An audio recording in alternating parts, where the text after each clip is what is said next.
Hello everyone. 10th class statistics చాప్టర్లో మనకి 4 important concepts ఉన్నాయి. అవేంటి అంటే mean, median, mode and ogive curve. So ogive కర్వ్లో less than ogive curve and more than ogive curve ఉంటాయి. Will discuss mean, median, mode and ogive curve in this video. So 10th class board ఎగ్జామ్లో ఈ 4 కాన్సెప్ట్స్లో 2 concepts కంపల్సరీగా అడిగే అవకాశాలు ఉన్నాయి. So don't skip the video, watch till the end. స్టాటిస్టిక్స్లో మనం important problem discuss చేద్దాం. Consider the following distribution of daily wages of 50 workers of a factory. ఈ విధంగా ఒక టేబుల్ ఇచ్చి find the mean daily wages of the workers in the factory by using step deviation method. So find the mean అనగానే ఈ method follow అవ్వాల్సి ఉంటుంది. First ఈ విధంగా హారిజాంటల్ రోస్ ఇస్తే మనము ఇలా వర్టికల్గా కన్వర్ట్ చేసుకోవాలి. ఫస్ట్ 2 బాక్సెస్ ఇచ్చిన బాక్సెస్ని క్లాస్ ఇంటర్వెల్, దీన్ని క్లాస్ ఇంటర్వెల్ అంటాము. దీన్ని frequency which denoted with F. Next column ఏంటి అంటే mid values. So mid values ఎలా కనుక్కోవాలో కూడా చెప్తాను. నెక్స్ట్ యూఐ, నెక్స్ట్ కాలం ఏంటి అంటే U I and last F I U I. So ఈ విధంగా 5 వర్టికల్ కాలమ్స్ లాగా రాసుకొని ఫస్ట్ 2 ఇచ్చిన డేటా రాసుకోవాలి. Third column X I. ఎక్స్ఐ అంటే mid values, U I, F I U I. So X I values, U I values, F I U values ఎలా కనుక్కోవాలి, ఫార్ములాలో ఎలా అప్లై చేయాలి ఈ వాల్యూస్ అనేది కూడా నేను క్లియర్గా ఎక్స్ప్లెయిన్ చేస్తాను. Don't skip the video, watch till the end. So మనం చేయాల్సింది ఏంటంటే మీన్లో ఐడెంటిఫై ద మీన్ క్లాస్. ఎందుకు ఇదే మీన్ క్లాస్ అంటే this is the middle observation. So ఇచ్చిన డేటాలో ఇది మిడిల్ అబ్జర్వేషన్ కాబట్టి దీన్ని మీన్ క్లాస్ అంటాం అనమాట. ఫస్ట్ మనం ఇది ఐడెంటిఫై చేసుకొని మిడ్ వాల్యూస్ ఫైండ్ అవుట్ చేయాలి. ఎలా ఫైండ్ అవుట్ చేయాలి మిడ్ వాల్యూ? 225 ఎలా వచ్చిందో చెప్తాను. 200కి 250కి మధ్యలో వాల్యూ ఏంటి? 225. అందుకనే 225 రాసుకోవాలి, which is nothing but mid value. It is represented as xi. So ఇంకోసారి చెప్తాను, 200, 250కి మధ్యలో ఉన్న నంబర్ ఏదైతే ఉందో అది మిడ్ వాల్యూ ఎక్స్ఐ రూపంలో రాయాలి. ఒకవేళ మీకు 225 ఎలా వచ్చిందో తెలియకపోతే లోవర్ లిమిట్ అప్పర్ లిమిట్ని యాడ్ చేసి డివైడ్ బై 2 చేయండి. సో 200 ప్లస్ 250 డివైడెడ్ బై 2 చేస్తే మనకి మిడ్ వాల్యూ వస్తుంది. 200 ప్లస్ 250 ఎంత? 450. 450 బై 2 ఎంత? 225. So this is how you got the mid value. So there are 2 ways. ఒకటి థియరిటికల్గా ఇలా ఈ విధంగా ప్రాబ్లం చేసి మిడ్ వాల్యూ రాయటం. ఇంకోటి ఏంటంటే జనరల్గా సో అజంప్షన్ చేసుకొని ఈ విధంగా రాసుకోవచ్చు. 250, 300కి మిడ్ వాల్యూ 275. సో ఒకటి 250కి 300కి మధ్యలో 275 ఉంటుంది. ఒకవేళ మీకు అర్థం కాకపోతే 250 ప్లస్ 300 లోవర్ లిమిట్ అప్పర్ లిమిట్ని యాడ్ చేసి డివైడ్ బై 2 చేయాల్సి ఉంటుంది. 250 plus 300 gives you as 550 by 2. 550 by 2 ఎంత? 275. సో ఇలా రాసుకోవాలి మిడ్ వాల్యూ. నెక్స్ట్ 300కి 350కి 325. లాజికల్గా థింక్ చేయొచ్చు. 300కి 350కి మధ్యలో ఉన్న నంబర్ 325 కాబట్టి ఆ విధంగా రాసుకోవచ్చు. లేకుంటే 300 ప్లస్ 350 బై 2 గివ్స్ యూ 325. అలాగే 350కి 400కి mid value is 375. 400, 450 mid value is 425. So I'm sure that మీకు ఈ వాల్యూస్ మిడ్ వాల్యూస్ ఎలా కనుక్కోవాలో తెలుసుకుండొచ్చు. Next u i. సో యూఐ కనుక్కోవడం చాలా ఈజీ స్టూడెంట్స్. జస్ట్ సింపుల్గా రౌండప్ చేసిన మీన్ క్లాస్లో ఇది 0 పెట్టుకోవాలి. -1, -2 అండ్ కింద +1, +2 అని రిప్రజెంట్ చేసుకొని రాయాలి. సో క్వశ్చన్ ఏదైనా this is the common procedure. I repeat once again, UI is very easy. First mean క్లాస్లో రౌండప్ చేసుకున్నాం కదా, దాన్ని అక్కడ 0 పెట్టుకోవాలి.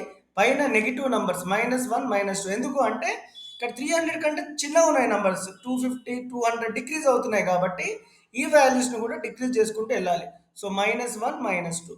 సో వాల్యూస్ ఏవైనా సరే this is the common procedure to find UI. మీకు 10, 20, 20, 30, 30, 40 ఇచ్చిన -1, -2 ఉంటుంది, కింద +1, +2 ఉంటుంది. So it's a general thing. So తర్వాత ఎఫ్ఐ యూఐ అంటే ఎఫ్ని యూని మల్టిప్లై చేయాలి. ఎఫ్ అంటే ఫ్రీక్వెన్సీ, యూ అంటే ఇప్పుడు just now we found out -1, -2, 0, 1, 2. So దీన్ని మల్టిప్లై చేయాలి. So plus into minus, -6 2s are 12.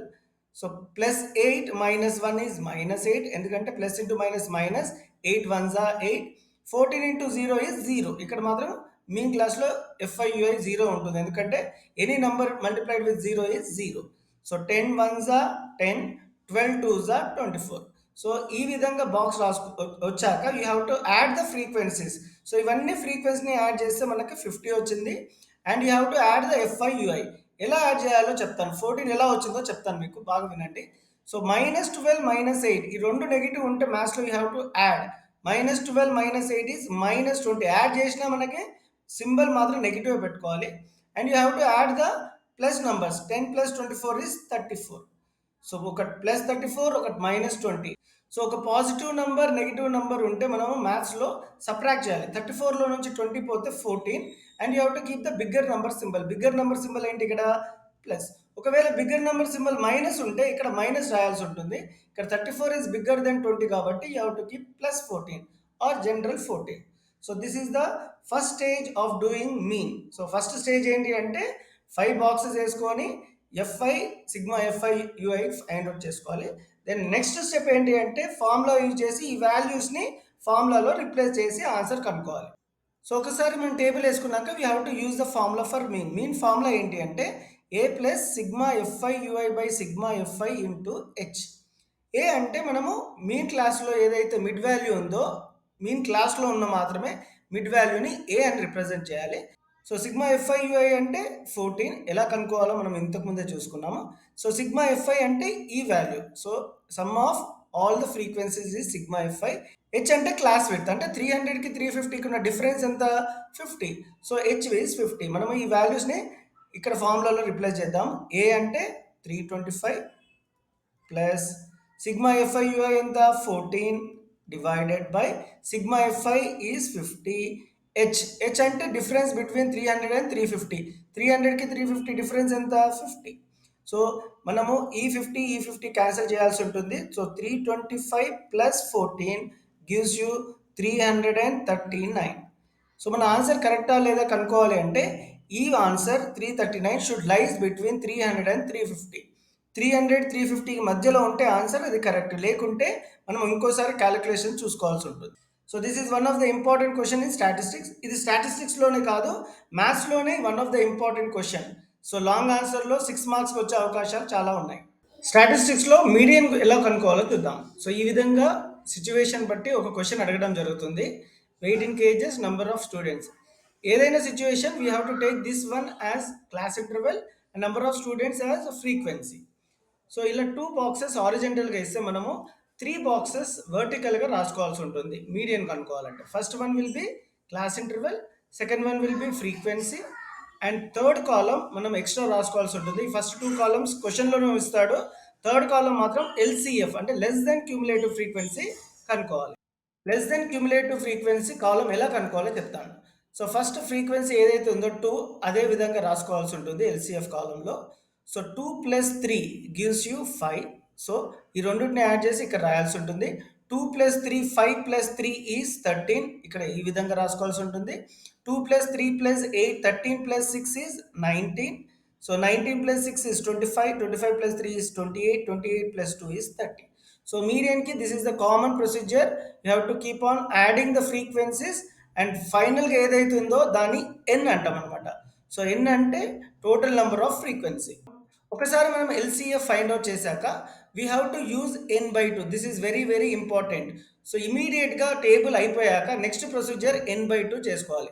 So n/2 ఎందుకు అనేది నేను చెప్తాను. n/2, n అంటే టోటల్ ఫ్రీక్వెన్సీ. మనకి ఎంత వచ్చింది? 30. ఇవన్నీ యాడ్ చేస్తే 30 వచ్చింది కాబట్టి n is 30 divided by 2. 30/2 is 15. So 15 comes after 13 కాబట్టి సో తర్వాత 13 తర్వాత ఏదైతే నెంబర్ ఉందో దాన్ని మనము రౌండ్ అప్ చేసి మీడియన్ క్లాస్గా సెలెక్ట్ చేసుకోవాలి. గుర్తుపెట్టుకోండి, ఇంకోసారి టేబుల్ అయిపోయాక n/2 తీసుకొని 15 రాసుకోవాలి. 15 దే నెంబర్ తర్వాత వస్తుంది? 13 తర్వాత వస్తుంది కాబట్టి దాన్ని మీడియన్ క్లాస్ సెలెక్ట్ చేయాలి. ఒకవేళ మనకి 20 వచ్చింది అనుకో, n/2 ఫర్ ఎగ్జాంపుల్ 20 వచ్చింది అనుకో, 20 కమ్స్ ఆఫ్టర్ 19 కాబట్టి this one will become 60 to 61 will become median class. So ఒక్కసారి మనం మీడియన్ క్లాస్ ఫైండ్ అవుట్ చేసుకున్నాక we have to use the formula. Formula for median is L plus n/2 minus CF by F into H. L అంటే lower boundary, lower limit. So మనం median క్లాస్లో lower limit ఏంటి? 55. So మనం L ప్లేస్లో 55 replace చేసుకోవాల్సి ఉంటుంది. n/2 already n/2 value మనకు తెలుసు 15 మైనస్ CF అంటే ఇది ఏదైతే 13 ఉందో number that is CF by F అంటే ఫ్రీక్వెన్సీ. మీడియన్ క్లాస్లో సెలెక్ట్ చేసుకున్న ఫ్రీక్వెన్సీ ఏంటి? 6. సో F ప్లేస్లో 6 రిప్లేస్ చేసుకోవాల్సి ఉంటుంది. హెచ్ అంటే class width. So class width ఎంత? 60 55కి డిఫరెన్స్ ఎంత? 5. So you have to right 5. So don't disturb this 55 last step. So 55 అదే విధంగా రాసుకోండి. 15 minus 3 is 12, sorry 15 minus 3 is 2 divided by 6 into 5. So 55 right as it is, 2 5s are 10 by 6. So 55 plus 10 by 6 value మనకి ఎంత వచ్చింది 1.6.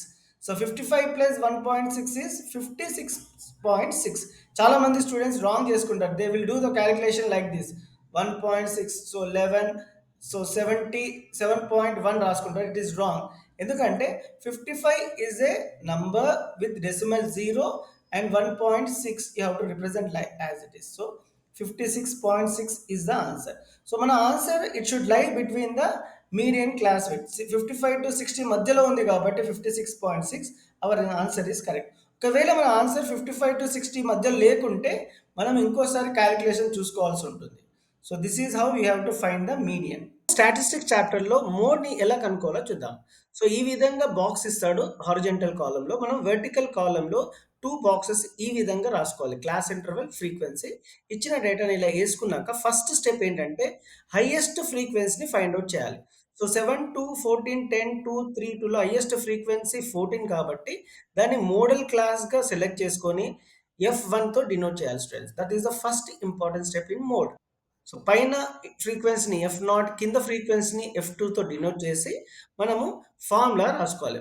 Mode formula ఏంటి అంటే L plus F1 minus F0 by 2F1 minus F0 minus F2 into H. So ఇందులో L అంటే ఏంటి అంటే modal class, select చేసిన మోడల్ క్లాస్. ఎందుకంటే హైయెస్ట్ ఫ్రీక్వెన్సీ కాబట్టి ఈ క్లాస్ విడ్త్ ఉంటుంది కదా, దాంట్లో 100 లోవర్ లిమిట్ ఏమో L అంటాం అనమాట. సో ఇక్కడ L లోవర్ లిమిట్ ఏమో 100, F1 మనకు ఆల్రెడీ తెలిసిందే 14, F0 2, F2 10 అండ్ H అంటే ఈ ఫార్ములాలో H అంటే విడ్త్ ఆఫ్ ద క్లాస్. అంటే 100 to 150 డిఫరెన్స్ ఎంత 50. సో 150 లోంచి 50 పోతే 50. So that is the H. So మనకి ఈ అన్ని టర్మ్స్ తెలిసినాయి కాబట్టి ఇప్పుడు మనము ఈ ఫార్ములాలో రిప్లేస్ చేద్దాం. So L value is how much 100, F1 14, F0 2, F1 14, F0 2, F1 minus F0 by 2F1. So 2F1 అంటే twice F1, 14 కి twice ఏమో 28, minus F0 which is 2, minus F2 which is 10 into H. H అంటే width of the class which I just now told, it is 50. So first don't disturb this 100 till last step student. So 100 అలాగే పెట్టుకొని 14 minus 2 is 12, 28లో నుంచి 12 తీస్తే 16 into 50. So 12 5s are, so 12 into 50 is 600 by 16. 600 by 16 is 37.5. Now we have to add this 100 to 37.5, which is 137.5. మన answer కరెక్టో లేదో తెలుసుకోవాలంటే our answer always lies between this, in between 100 to 150లో ఉంటేనే that is correct answer. Otherwise our answer is wrong. So 137.5 lies between 100 to 150. So our answer is correct. How to draw less than and more than Ogive curve ఇచ్చిన డేటాతో ఎలా draw చేయాలో చూద్దాం. So first less than ogive curve చేయాలంటే మనం ఈ విధంగా box వేసుకోవాలి. సో 20 to 25 ఇందులో lower limit 20, upper limit 25. So less than ఓజివ్లో మాత్రము అప్పర్ లిమిట్ తీసుకొని less than 25, less than 30, less than 35, less than 40, less than 45, less than 50 అని ఫస్ట్ టేబుల్ వేసుకొని, సో ఫ్రీక్వెన్సీ కాలంలో 5, 5 plus 8 13, 5 plus 8 plus 8 is 21, 5 plus 8 plus 8 plus 12 which is 33, 5 plus 8 plus 12 plus 10 which is 43, 5 plus 8 plus 8 plus 12 plus 10 plus 7 which is 50. So ఈ విధంగా frequency, cumulative ఫ్రీక్వెన్సీని రాసుకొని దానికి points తీసుకోవాలి students. So 25 5 is 1 point, 30 13 is the second point, 35 21 is the third point, 40 33 is the fourth point, 45 43 is the fifth point, 50 50 is the sixth point. So ఈ విధంగా మనము points తీసుకొని తర్వాత గ్రాఫ్లో ప్లాట్ చేసుకోవాలి. సో గ్రాఫ్లో ఎలా ప్లాట్ చేసుకోవాలో more than ogive curve table చూసుకున్నాక రెండు కర్వ్స్ని, ఐ మీన్ లైక్ రెండు పాయింట్స్ని ఒకేసారి ఒకే గ్రాఫ్లో చేద్దాం. So how to draw more than ogive curve చూద్దాం. సో మోర్ దెన్ 20 ఇక్కడ మనము హయ్యర్ లిమిట్ తీసుకోవాలి. లెస్ దెన్ లో less than 25, less than 30, less than 35. కానీ మోర్ దెన్ ఓజివ్ కర్వ్లో మనము more than 20, more than 25, more than 30, more than 35, more than 40, more than 45 తీసుకోవాలి students. So తీసుకున్నాక so 50, so కింద నుంచి యాడ్ చేసుకుంటూ పోవాలి మనం. 7, 7 plus 10 is 17. So 7 plus 10 plus 12 is 29. 7 plus 10 plus 12 plus 8 is 37. So 37 plus 8 is 45. So if you add all the things, it will be 50. So once we got this addition, I mean, a cumulative frequency column, we have to take the points 20, 50 as first point, 25, 45 as second point, 30, 37 third point, 35, 29 fourth point, 40, 17 fifth point, 45, 7 sixth point. So మనకి ఒక్కసారి ఈ less than ogive curve, more than ogive curve points వచ్చాక how to draw in the graph will see.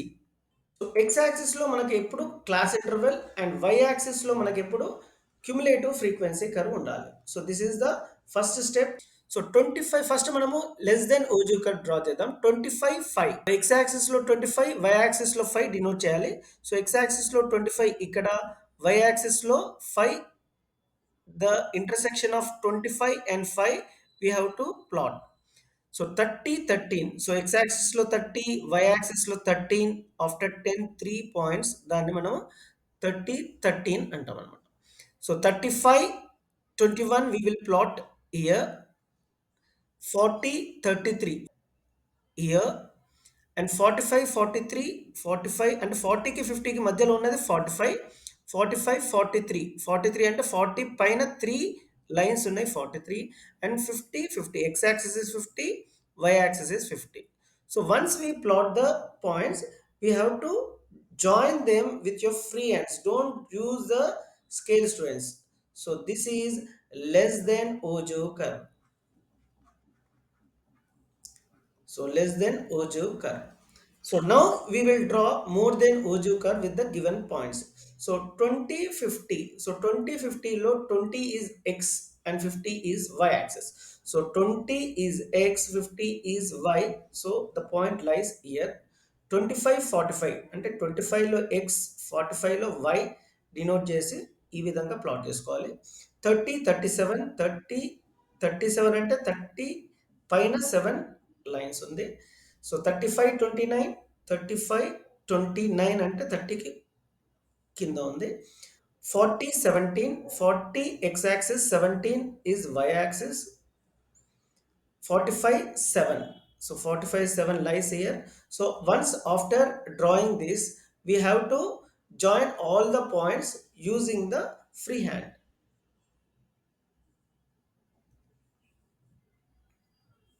Like this. So this is more than Ojo curve. The intersection of less than Oju and more than Oju is nothing but the median.